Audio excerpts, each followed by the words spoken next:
Good afternoon. It's my pleasure to be back here at Syracuse University to address the first-year class at the College of Law. I remember fondly my time spent here. I lived out on Sky Hall 1 on South Campus, and I particularly remember the dead of winter standing outside waiting for the bus. I'd never been so cold in my life. Now that I'm living downstate in a more temperate climate, sometimes I'm stuck on the Metro North platform, but nothing compares to my experience here, and I just smile. The subject about which I came to speak today is pro bono work and improving access to justice, and I'm very qualified to address that subject for two reasons, and you already heard them in my introduction. I'm a partner in the law firm of Arnold & Porter, and I'm going to talk about, in a minute, Arnold & Porter's deep tradition in and commitment to pro bono. And I also currently serve, as you heard, as president of the New York County Lawyers Association, which has as part of its mission statement, and I'm reading the mission statement, arranging for the provision by its members of free legal services for indigent, low-income, and other persons in need, and also ensuring access to justice for all. Now, I have a challenge for each of you today that I'm going to mention now, I'm going to come back to at the end of my remarks. When I first was installed as president of the New York County Lawyers Association on May 26th, and by the way, we refer to it as NYCLA, so I don't need to keep on saying that long thing. So when I was inducted as president of NYCLA in May, I was in St. Paul's Chapel, which is right across the street from the headquarters of NYCLA, and it's right in the shadow of the World Trade Center towers used to stand. And I quoted the words of one of my heroes, a fellow named Harry Chapin. Just to show how old I am, how many people here have heard of Harry Chapin? Like one or two. So Harry Chapin was a singer, songwriter, storyteller who used to have concerts around town at a lot of college campuses. I saw him at Cornell and various other places. And what was notable about Harry is he donated half of the proceeds of every concert to charity. And his heart was really in the right place, and that made him one of my heroes. And one of the things that he famously said was, when in doubt, do something. Now, after you obtain your law degree and get admitted to the bar, I challenge each of you to do something for the public good. Your admission to the bar is going to give you powerful tools that not many people have in order to provide access to justice for those in need. And for those of you that decide to go into public service or to act in the nonprofit sector, you'll be performing already what I believe is your obligation to give back to society.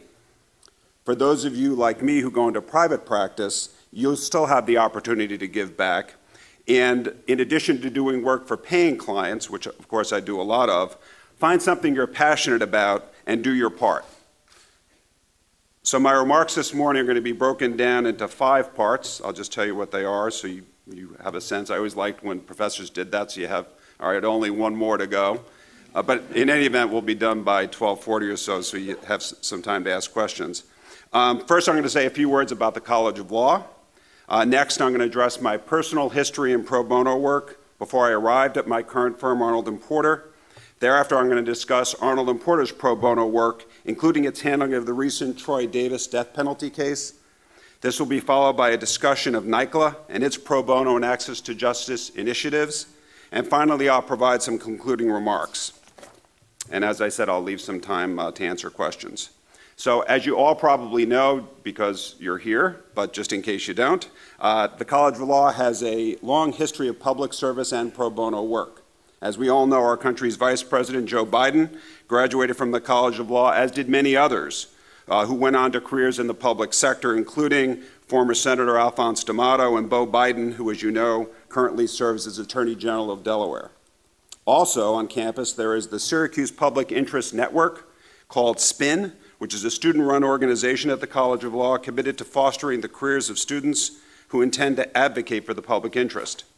If a career in public service is in your future, it's a great organization to get involved in, and I encourage you to do that. I have personal experience with pro bono work when I was a student at the College of Law back in the early 80s, and I participated in one of the clinics that provided pro bono legal services to those in need. And I'm aware that the clinical program continues to be active today and operates clinics such as the Elder Law Clinic and the Low Income Taxpayer Clinic. And I'm sure that most of you are already familiar with the College of Law's Cold Case Initiative, which seeks justice for racially motivated murders during the civil rights era on behalf of victims, their families, local communities, and society at large. There are many other pro bono opportunities at the College of Law, including the Bankruptcy Project, the Food Stamp Project, and the Unemployed Benefits Program. Participating in pro bono work while you're still law students will provide excellent training for the work you're going to do after graduation, and it's important for the Syracuse community. I encourage all of you to participate in some way while you're here on campus. Second, I wanted to talk about my pro bono work. My time here at the College of Law instilled in me a desire to do pro bono work, which I started as a very young associate. My pro bono work, however, would not have been possible without the encouragement and support of the senior partner with whom I worked after I graduated.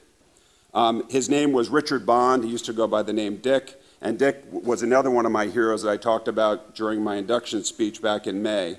And Dick taught me about the importance of giving back to society.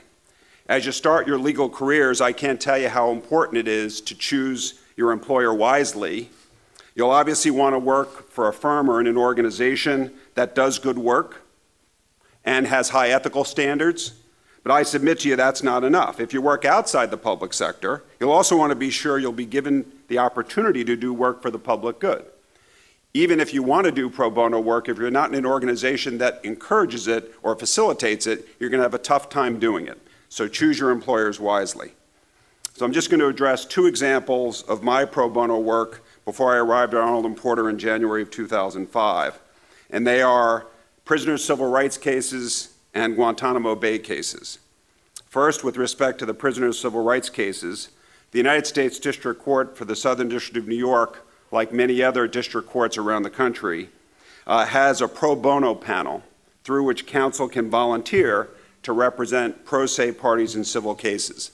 Many of those cases are cases brought by inmates under a statute 42 U.S.C. section 1983, which is relates to deprivation of constitutional rights, and typically these are cases where a prisoner claims that his civil rights were violated by a corrections officer during the course of an incident, for example, an excessive use of force. These are difficult cases to bring to trial.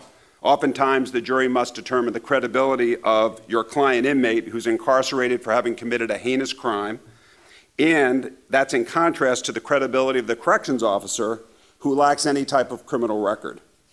You're in the position of arguing before a jury that your inmate client did nothing to provoke the attack that led to his injuries in circumstances where the corrections officer is saying exactly the opposite. Needless to say, I didn't win many of those trials. However, my pro bono work assured inmates that they would have their day in court. And on the occasions where a jury ruled in my favor or I achieved a favorable settlement, I cannot tell you how rewarding that felt. Pro bono work certainly is not about winning and losing. That can't be the reason why you take it on. But it's about giving legal services to those in need and giving them an opportunity to obtain justice, to ensure the halls of justice are open to them. Those very same considerations are what led me to undertake the representation of certain detainees held by the United States in Guantanamo Bay, Cuba. As many of you may know, Guantanamo Bay is located at the southern tip of the island of Cuba. The United States assumed territorial control over Guantanamo Bay under the 1903 Cuban-American Treaty, which granted it a perpetual lease of the area. The United States, by virtue of its complete jurisdiction and control, maintains de facto sovereignty over the territory, while Cuba maintains ultimate sovereignty. The current government of Cuba regards the U.S. presence in Guantanamo Bay as illegal and insists that the Cuban-American Treaty was obtained by threat of force in violation of international law. For those of you who are movie buffs, the fictional character Colonel Jessup, played by Jack Nicholson in the film A Few Good Men, was the commander of the U.S. naval base in Guantanamo. My prior law firm, Dorsey & Whitney, was contacted by a human rights organization to represent one of the groups of detainees held at Guantanamo. They were from the country of Bahrain. I volunteered as one of the lead partners on the matter, and it was the position of the United States Justice Department at the time that the Guantanamo Bay detention camp could be considered outside of U.S. legal jurisdiction. After all, it was on Cuban soil.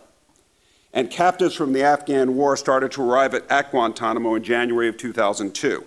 The Bush administration this was George W. Bush, asserted that detainees were not entitled to any of the protections of the Geneva Conventions. Along with other law firms that represented other groups of detainees from other countries, we filed petitions in the United States District Court for the District of Columbia for writs of habeas corpus to seek to obtain the release of the Bahraini detainees. The District of Columbia District Court ordered that the Justice Department provide us with access to our clients in Guantanamo. Novel thought, right? We wanted to go see our clients and the government was saying no, and the court said, I think you have to. I had obtained security clearance to obtain the trip. At the time, I lived across the street from a recently installed federal judge, an Article III judge. So my neighbors who had visits from the FBI concerning the candidate for a lifetime federal appointment also had visits from the FBI about me. My trip to Guantanamo was one of the most interesting experiences of my life. I was required to sign an extensive confidentiality agreement in order to go to Guantanamo and not at liberty to discuss much of what occurred there. However, others have written extensively about their experiences. If you'd like to read about them, I can give you all citations to the books. Due to conflicts that developed when I moved to Arnold and Porter in 2005, I needed to withdraw from the Guantanamo representation, but the Bahrainis were in fact released and returned to their native country sometime thereafter. That representation, of course, was not about winning or losing, and it certainly was not about my agreement with the religious or political beliefs of those incarcerated at Guantanamo.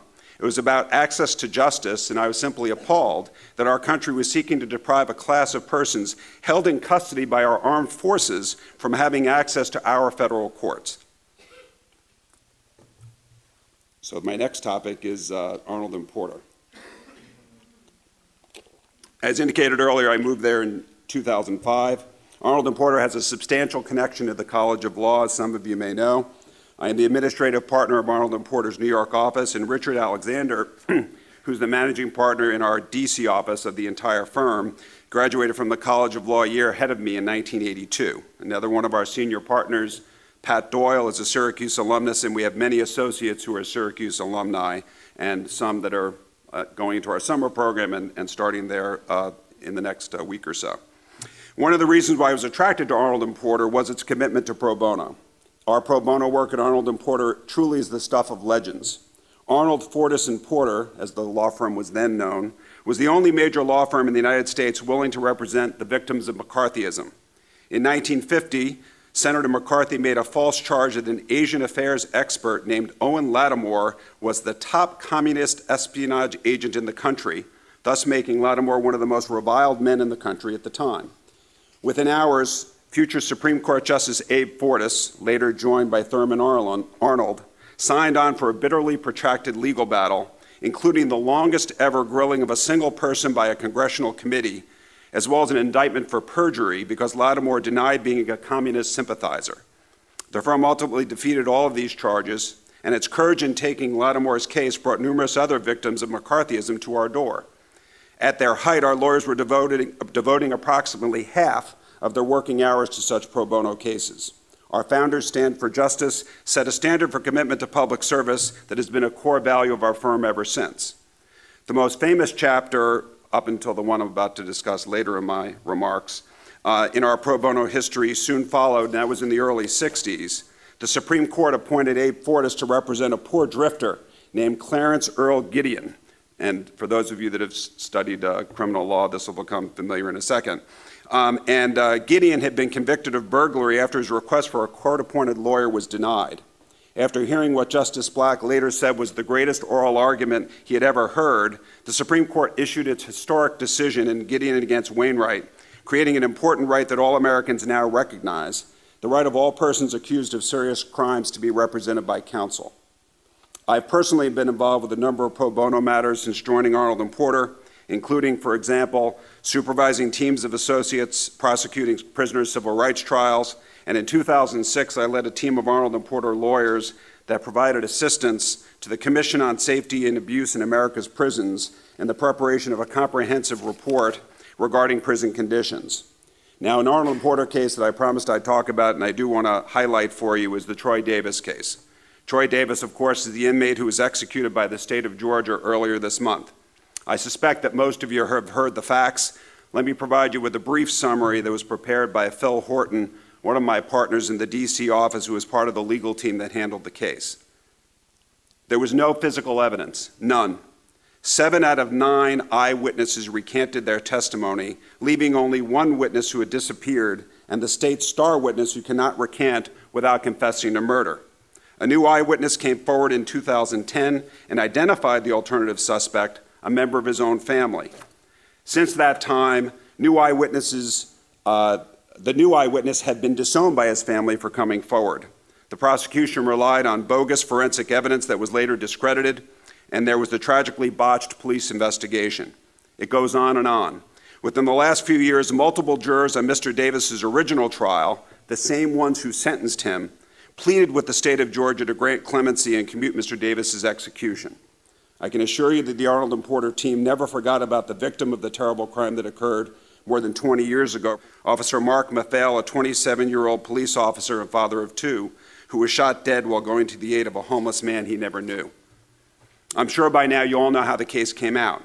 We had been successful in an initial appeal to the United States Supreme Court 2 years ago because the court ordered the district judge to hold a hearing with respect to the new exculpatory evidence that had been uncovered. But the district judge refused to alter the result, and all later appeals were unsuccessful. The Georgia Board of Pardons and Paroles held a secret vote where we thought we had a chance of having Troy Davis's death sentence commuted to life imprisonment. There were reports that the voting was 3-2 against us, 1 vote short of saving Mr. Davis's life. Then there was a last-ditch final appeal to the United States Supreme Court to no avail, although the court waited 4 hours before rejecting it, an unusually long time based upon prior practice. In an email sent by Phil Horton, who I mentioned earlier, after Troy Davis was executed, he quoted from Theodore Roosevelt's famous Man in the Arena speech about the work of the Arnold and Porter team. Phil quoted, "The credit belongs to the man in the arena whose face is marred by dust and sweat and blood, who strives valiantly, who knows great enthusiasms, the great devotions, who spends himself in a worthy cause, who at best knows in the end the triumph of high achievement, and who at worst, if he fails, at least fails while daring greatly, so that his place shall never be with those cold and timid souls who know neither victory nor defeat. I am very proud of the work done by my partners and colleagues on the Troy Davis case. I'm very proud to be a member of a law firm that took on such a case and will continue to seek access to justice for those wrongfully accused and convicted." Now on to NYCLA. Give me a minute. The reason that I was able to take on responsibilities as NYCLA president is because of the support of Arnold and Porter, and NYCLA and I are very appreciative of that support. Many of you probably don't know about NYCLA because it's located in Manhattan, and even the people in Manhattan, some of them aren't aware of it, but we're basically a 9,000 lawyer organization. We consist of lawyers, judges, academics, and law students. NYCLA was founded in 1908 as one of the first major bar associations open to all lawyers without regard to religion, race, gender, or ethnicity, with a mission to reform our legal system and expand access to justice. Back at the time in 1908, there were bar associations that only let in white Anglo-Saxon Protestant men. And NYCLA was formed to let in everyone else. And obviously, it's something that it's one of our values of inclusiveness that we continue to this day. Since its inception, NYCLA has championed the causes of many who have been denied such access to the courts. NYCLA operates numerous pro bono programs offering legal advice and representation to low-income persons and advocating for adequate government funding for legal services for the poor in both criminal and civil matters. Before discussing NYCLA's pro bono programs, I'd like to share some alarming statistics I read in the New York Times just last week regarding the poverty rate of New Yorkers. First question, what do you think is the federal poverty threshold for a family of 3? Y'all can yell it out.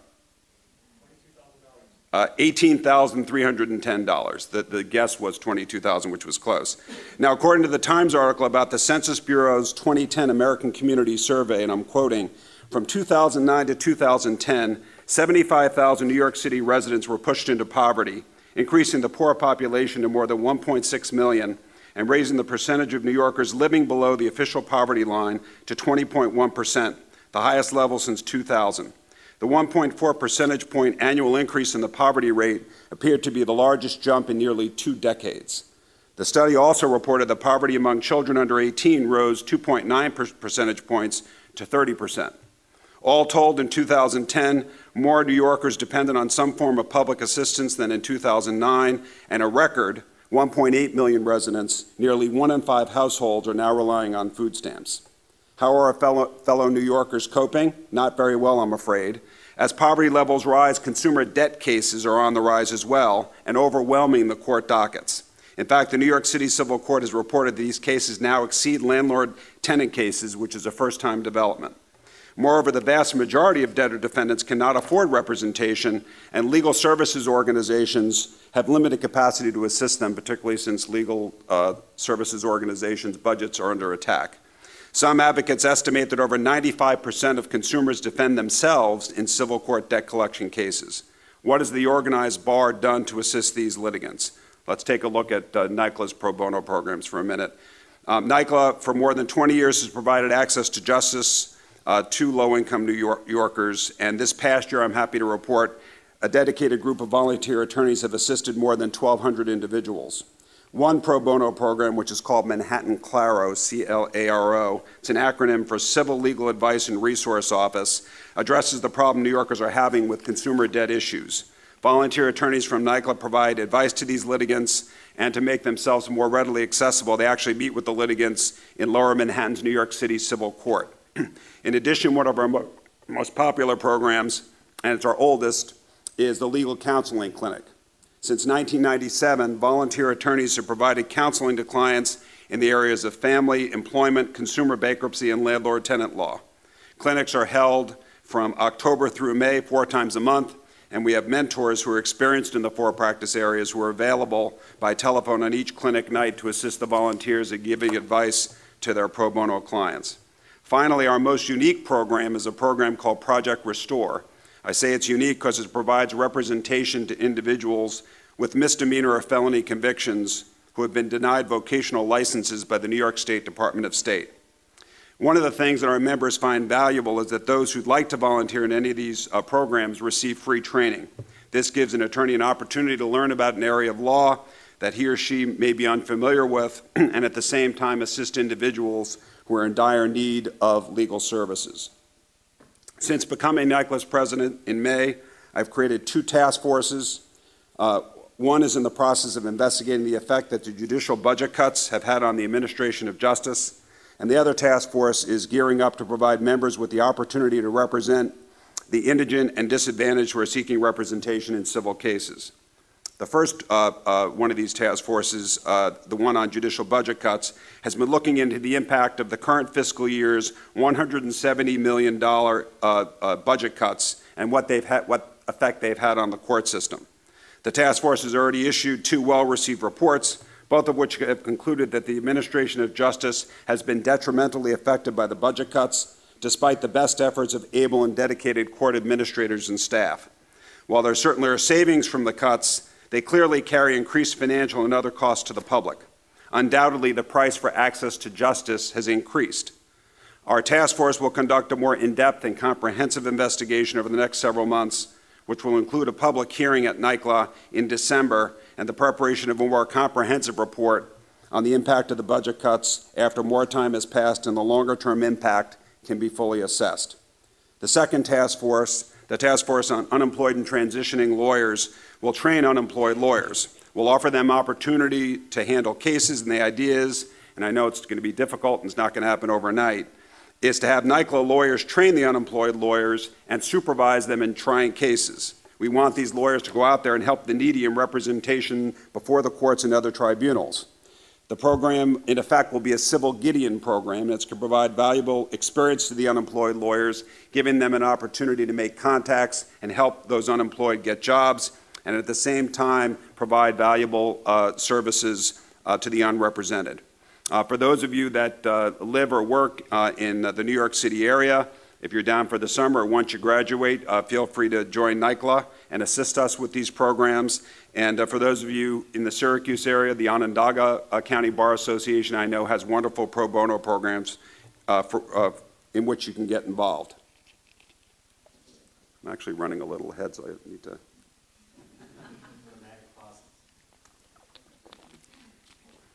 So this is actually my conclusion. In conclusion, it is critically important for the sake of our democracy that prospective attorneys like all of you make a commitment to pro bono work and to improve access to justice. I pulled out Teddy Roosevelt's Man in the Arena speech, and I found another quote that I think is apt here. You and those like you have received special advantages. All of you, have the opportunity for mental training. To you and your kind, much has been given, and from you, much should be expected. As I challenged you at the beginning of my remarks, when in doubt, do something. Whether you're seeking to protect environmental rights, gay rights, or veterans' rights, do something. Whether you're representing an elderly person and preparing a will, or a tenant being evicted from her apartment, do something. And whether you're representing an accused in a misdemeanor theft case or an inmate on death row, do something. Unfortunately, I assure you there are many more Troy Davises out there. Maybe next time the deciding vote in the parole board will be to spare an innocent life. Maybe next time the United States Supreme Court will step in and halt and not merely delay for 4 hours in execution.